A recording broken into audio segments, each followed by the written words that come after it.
Welcome back, everyone. Now I can be heard. Hello. Starting up our afternoon talks in the Great Hall, we have Clint and Roy. They will be talking about handling physical units, and absolute units maybe, I don't know. Absolute unit. Take it away. Good afternoon. Thank you to New Zealand for having me again, despite my little disagreement with the immigration officer. And thank you to Kiwi PyCon for having me back again. It's lovely to be doing the conferencing thing again. So this talk is about how we should think about, it's a modelling talk, and how we should think about modelling some of our problems. So I'm going to try and explain what the problem is, then I'm going to give a solution, and because this is an engineering problem, there are always multiple solutions and there are trade-offs with those solutions when you have to pick one. And the best one that I've come up with for the Python conference is actually an ADA answer. So if you think back to probably primary school, maybe, you know, if you were a gifted person, you might have been doing this at kindergarten or something, I imagine, where you were tasked with finding the area of a rectangle. And you would get half marks for getting a correct number, and you'd get half marks for getting the right unit at the end of it. So in a real sense, we were taught very young that the units were part of the answer. So that metre squared there was actually an important thing for you to understand that you're working with area. So that hopefully there'd be a connection in your brain to do with physical units like lengths and distances and their underlying units. Something strange happens when we're doing computer programs to solve these problems. We tend to only get half marks. We drop the physical units. And this talk is sort of looking into why that's the case and trying to look at how we bolt on things to languages to deal with those physical units, but also trying to look at the larger engineering problem that this kind of highlights. So when we're doing this in a computer, we basically drop the units because we're all really smart engineers and we couldn't possibly muck up anything really simple like physical units. So a couple of unfortunate accidents have happened. The big common ones, this Mars Climate Orbiter. I'm very sketchy on the exact details, but there was a NASA team and a European team, and they contracted out some work, and one of the teams was using imperial units and everyone else was using metric units. And because everybody programs everything without the units, there was no way for the computer to know that these numbers meant feet per second and these numbers meant metres per second. Now, I don't want to suggest that when you're doing I think this was like a $400 million project way back when, so it's probably like $500 million these days at a guess. I don't want to suggest that a failure in a large project is just the consequence of one little thing like units. With all of these big disasters, there are multiple things that go wrong, and this is one of the things that went wrong. This comes from my my problematic relationship with air crash investigations, where I tend to watch it before and after I'm flying. This is a wonderful example of where they were trying to do the right thing by all of the Canadian, all of the Air Canada systems were metric. They decided on that and they were going to do everything metric, and there was not going to be any way to make any mistakes, except that the people they bought the fuel from did it with imperial units. So instead of getting a computer to do conversions from an imperial unit to a metric unit, they did it by hand and they mucked it up. Basically, it meant that the plane had something like half as much fuel as they actually needed, and they ended up having to glide land it on an old Air Force base called Gimli that had been turned into a racetrack. But fortunately, the straight sections were still good enough that they could land it on. And that one's a really interesting case where What you actually want the computer to do is to make it really clear that you're inputting numbers with a particular unit, because the computers are really good at multiplying and dividing numbers, and we should really use the computers to do that to stop these sort of mistakes from happening. So as I said before, this is an engineering solution. All engineering solutions are trade-offs that you've got to know about, be happy about, and be able to communicate to people and to be able to live with them. I'm an engineer. I got into computers so I didn't have to deal with people. So the communication side is always the problematic side. The fundamental idea of modelling units in our computer programs is that we're trying to improve the models that we're making of the real world. And the hope there is that if we have a more accurate model of our problem in the computer, we can get the computer to do more checking for us. So we can get full marks for our problem where we can, for example, if we've written a program to check the area, to determine the area of a rectangle, we can get half marks for getting the number right, and we can get half marks for getting the unit right. If you've got a large algorithm that's doing integration work, for example, you will take a nice small mathematical equation and turn it into lots of for loops. When you break up your equation into lots and lots of for loops, if you keep the types in those individual for loops, when you coalesce all of the answers together at the end of that program, you can get your computer to check that you probably haven't mucked any of those calculations up. That's something that I have mucked up many times over my career. And back to the particular example that I gave, there's a couple of different ways of doing it, but if the two space agencies had units in their code, their computers would have been able to just automatically convert things, which my guess is that the NASA people wouldn't actually want it to automatically convert. They want to be in control of everything because that's the way that they approach their engineering. But at the very least, the computer programs would have been able to say, these things aren't the same thing, there's a problem here. Trade-offs, there's always downsides to things. Choosing a syntax, because for some reason it's 2022 and we are still programming by directly writing code into editors rather than like editing ASTs with our fingers like we're choreographing music in the metaverse or something like that. We still care about these insane things that nobody should care about, like syntax. It's a thing though. The other thing is that we need to work out what units we're all going to use. I don't just mean SI and imperial. I definitely mean SI and imperial, but it's not just that. How do we measure temperature in New Zealand? Centigrade, I hope. That's not an SI unit. There are lots and lots of everyday units that ordinary people who, if you ask them, are you metric or imperial, they'll say metric, and then you've got to reel out all of the different units and conventions that they use that are not actually SI. If you're writing a program, and it's your tiny little program, it's going to be really easy to say, this is an SI program, all the units in it are SI. If you're writing a library, and say you're a space agency, and you've got two different groups working on one problem, you've got to decide, does everybody use SI units at the start, or do we have a conversion library? Do we have a dictionary where we know that when I say M, everyone agrees that that means metres or miles? You've got to think really carefully about how you interact with different groups. And do you want to be implicit about all this stuff or explicit?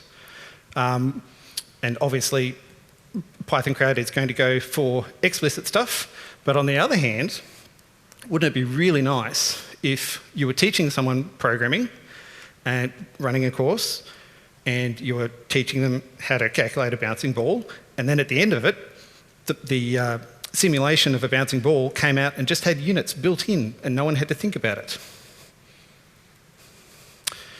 Interoperability is fun.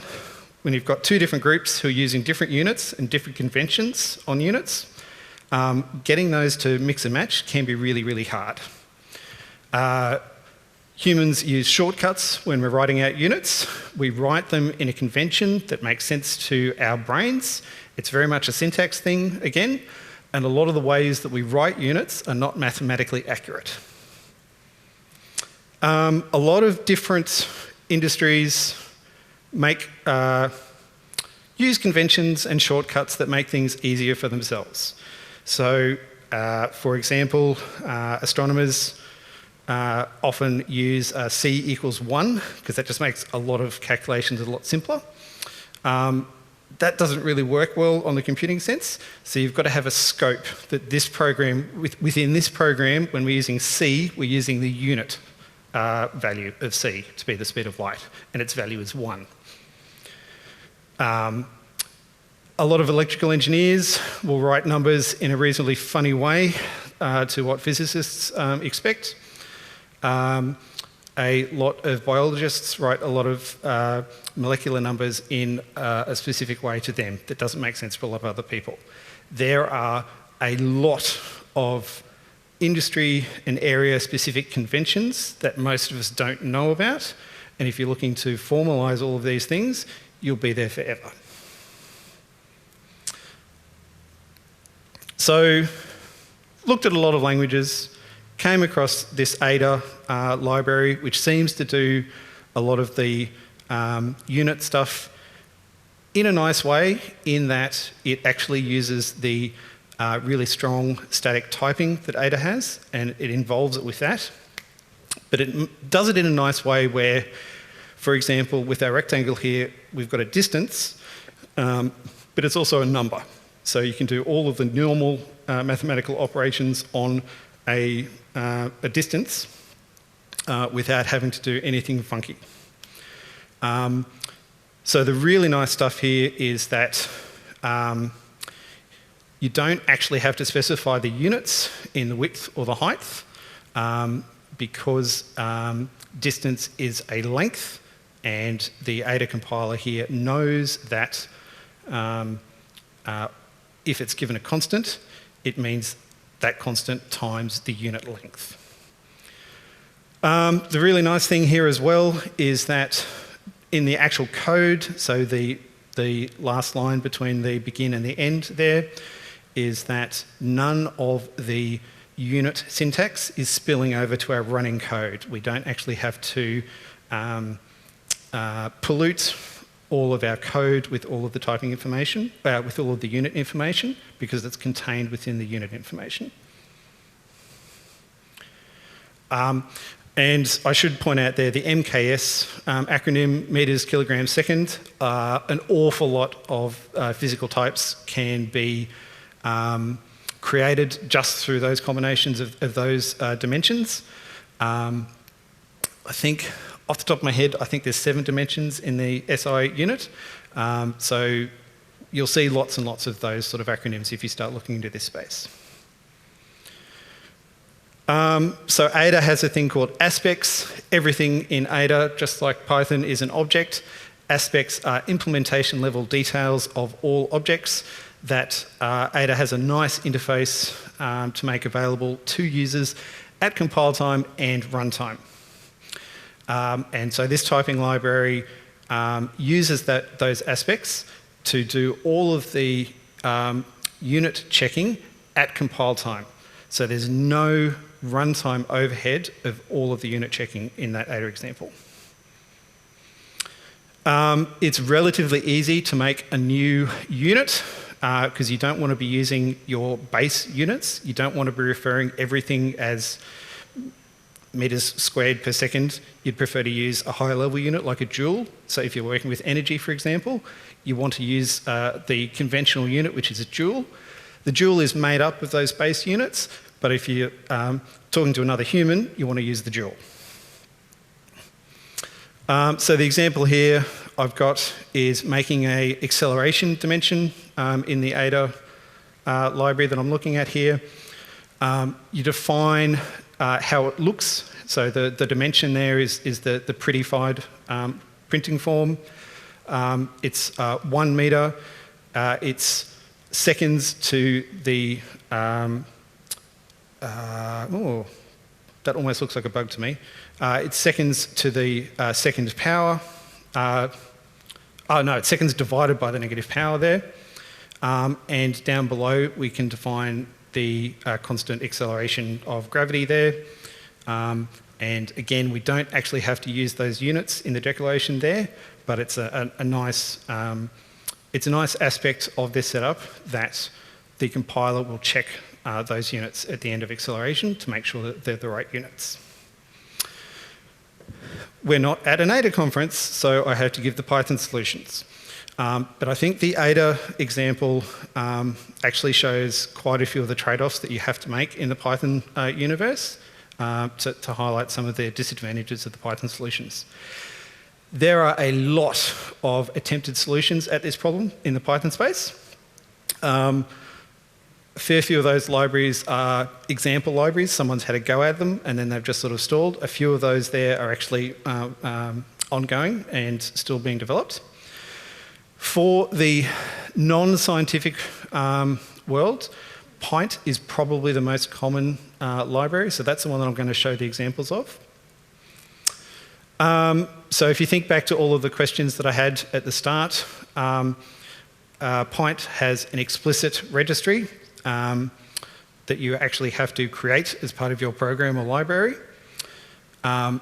So that import line and that unit registry line, all following examples rely on that snippet, so I'm just not going to repeat that snippet for all of the following examples. So here we're back to our rectangle example. So we would create our width quantity as being 3 times the unit metre unit, and similarly with the height. So it's not done with typing because we don't really have a good crossover between typing and units in Python. People are talking about that, but we're not really anywhere yet. And the typing has to be done at runtime. So there is a little bit of overhead when you're doing this with Python. There are nice aspects of it though. So quantity objects are container objects, they're wrapper objects around a number object. And in Python we have a lot of different types of number objects. So we have your IEEE floating point, we have decimals, we have fractions, we have integers. Quantity objects wrap all of those. So here, if we have a look at the width, we have the magnitude of the width is 3. The unit that we're looking at is the metre, and the dimensionality is length.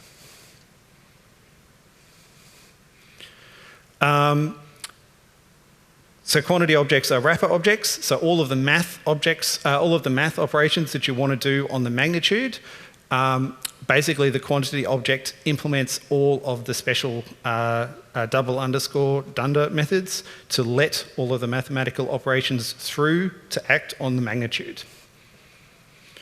So after you've declared your width and height, you can just multiply them, pretend they're numbers, and the container objects will pass the multiply operation through to the magnitudes of both of them, but you'll end up actually making a quantity. So the thing that you don't see here is that, or actually the thing that you do see here is that we have created a new unit of metres squared there. So that's Pint realising that we've multiplied 2 numbers and we've multiplied the units together, and that's what you get. So when I talked about the Gimli plane, the glider, I talked about the usefulness of being able to print out and import input types and be able to handle different types.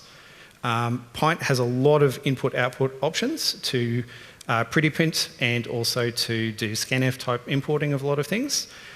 You can output it to Math.js, LaTeX, all sorts of output options. Pint will complain if you try to mix dimensionalities in incorrect ways. So for example, if we try to add a metre to a kilogram, those units don't make sense to add together, and you will get a dimensionality error because they're fundamentally different units, and Pint won't let you do that. But the important point here is that Pint is doing that work at runtime because we don't really have a declarative way of doing any of this stuff. The other point is that in the Ada program, I declared the area as being of a unit area. So when I multiplied the width by the height and got a new type, at compile time, Ada was able to make sure that I was doing the right thing. Pint can't do that because we've got no nice way of declaring the area as being of a unit, of a area unit. So if we want to actually make use of Pint to check our work, we actually do have to check our types explicitly are what we want. So that's a way of checking that the units in our calculation are correct. So one of the really nice things of Python is the duck typing, and it means that if it looks like a number and mostly behaves like a number, we can treat it as a number. So with the quantity object being a wrapper around a number, we can throw in matrices inside that quantity object, and 90% of the time it'll behave as a number appropriately. So Pint has really good support for a lot of Numpy and Numpy implementation detail array objects. There's no reason that its interface can't be complete and let you do all of the matrix calculations that you want to do. They consider, if they've missed any of the APIs, they consider that a bug, and they will fix it. So my example of an area calculation, which is nice and small and fits on slides, doesn't really show off any of the features that you want to be able to show off here, but all I've done here is made a regular Numpy array of two integers, 3 and the 2, the width and the height, and I've given the type of each cell as a meter. So that print down there, it's printing out the Numpy array, and then it's printing out the type. So that quantity object is now wrapping a Numpy array. So if you do calculations on Numpy arrays, you'll get all of the speed advantages of doing array calculations using Numpy, and you get a little bit of speed penalty for checking the units on top of that. Whenever you're talking about these sort of libraries, you have to mention the canonical examples of how to convert from sensible units to non-sensible units. So here we have 3 miles. So we've declared our miles variable here, and we've asked it, because it's a quantity, it's an object, it has a number of APIs on it that Pint has, and we're asking it to convert to kilometres. And that's the answer that we get there. So scalar units, so same dimensionality, so we can convert from miles to kilometres because they're the underlying same dimensionality of length that Pint understands. Pint understands miles, it understands kilometres, and it knows that they're both of the same dimensionality, and it knows the conversion factor to multiply one to get the other. The other one that comes up is Celsius to Fahrenheit. And you know, both Celsius and Fahrenheit are conventions that are used by a lot of people around the world.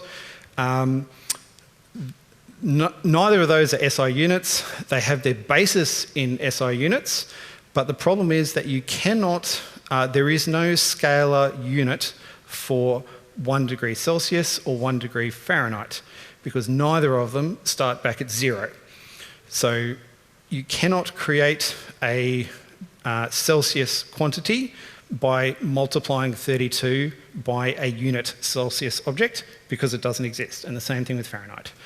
So here we have to manually create the 32 degrees quantity, which is not that hard, but then and then we can convert it to degrees Fahrenheit, and it's relatively easy to do that.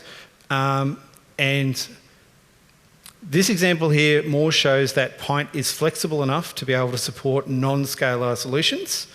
A lot of the example libraries that I showed before can't actually support this because they only support scalar units that all have a unit of 1. And I just want to point out one of the other problems that we've got here is that when you're writing a Python program and it's got bugs, you might be tempted to then go and sit down and add type checking to it. Quite happy with that. That's not a bad way to go. Adding full type checking to all of your programs does not stop you from introducing logic errors. And similarly, adding units to all of your programs doesn't mean that you can't introduce unit errors during your program. So it's a little bit hard to give a good example of this without getting a little bit physicsy. But if we think about energy and torque as being two different fundamental different types of energy, so energy, we can think about that as being like a full battery. So, a full laptop battery has a certain number of joules in it that we can pump down to our laptop so that we can watch the streaming. Torque is an applied energy that has a vector to it. So torque is a rotational thing. So you've got a bicycle turned upside down. You're applying torque at a particular point in a particular direction to something that's rotating. So the interesting thing here is that you can convert between those two. So you can convert your full laptop battery into a motor to turn a bicycle wheel, and if you just run that in reverse, you can spin your bicycle wheel to charge up a laptop battery. So the underlying units of those two things are the same, but energy is just a number, it's scalar. Torque is vectored. And this means that when you're describing energy in a program and torque as a program, the units themselves is not enough to capture enough information about what mathematical operations you can do to them. So particularly with energy and torque, it is very, very possible to do mathematical operations that the mathematics are all correct, the units are all correct, but you can accidentally convert from one type to another type without doing the appropriate things. So even if you have a program that has all of the typing is correct, that doesn't mean that all of the units are correct. So I did a lot of reading for this for a lot of different groups. A lot of different groups have looked into these issues, and I've got some of the papers that I like most there. And it's one of those things where we have created a lot of languages over the years, and a lot of the time we are modelling real world problems, and seemingly what we do time and time again is decide that nobody can pick the syntax that everyone is comfortable with for describing units, and we decide that it's in the too hard basket and we don't do it. So I don't want to throw shade at any of the libraries that are doing real work there, because they're very, very useful libraries, but I would suggest that it's time for programming language authors to start thinking about this as a first principle problem and not something that can be bolted onto the language at the end of the day. Thank you.